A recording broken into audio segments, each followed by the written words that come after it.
ձեր ուղերձը արցախցիներին եւ նաեւ ձեր պահանջը կառավարության անդամներին որն է։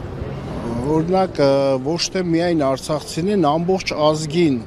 ոտքի կայնեք, զարթնեք, պետք չի, ասենք, ամեն ինչով հանձնված իրանց զգան, էլի, հանձնվել ամենասխալ բանն է։ Օրինակ առյուծ ժողովուրդ են, առյուծի պես կռված տղեկ այսօր կատու են դարել, էլի։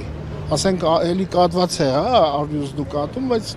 իրանք կատվի նման են իրանց սպանում, էլի, վախեցած, սաղ իրանց Facebook-ներով ու սոցցանցերով հետևում են, կլաս են դնում, բան են անում, բայց դրանով չի, էլի, սահմանափակում, պայքարի ձև կա, ասենք այսօր ինչ իրավունք ունի կառավարությունը հայտարարություն անի, որ Արցախ հետ վերադարձ չկա։ Ես մինչև վերջ մտածում եմ մուշել հետ վերադարձ կա, ես մշեցու թոռեմ։ Իմ տատս, իմ մամաս մուշը երազելով, լացելով, նեղվելով մահացան։ Այսօր ոնց կարանք մենք հրաժարվենք մեր արմատներից։ Նիկոլ Փաշինյանը պնդում է, որ Արցախի հարցը փակված է։ Դուք ինչ Ուրեմն միշտ ելք կա։ Ես զինվորական եմ, փոխգնդապետ Պայեստազորի, ներկայանամ եկել ՀԱԿ-ի խորհրդի անդամ եմ, ու այսօրվա դրությամբ չկա մի հատ գործողություն, որ ելք չլինի։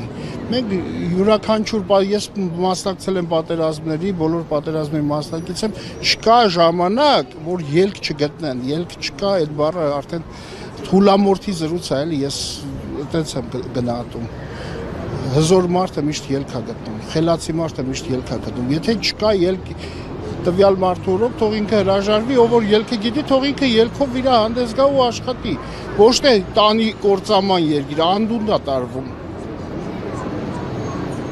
Իսկ նախընտրած տեխնացիան ունեք, ով գտնում եք, որ կարող է գալ եւ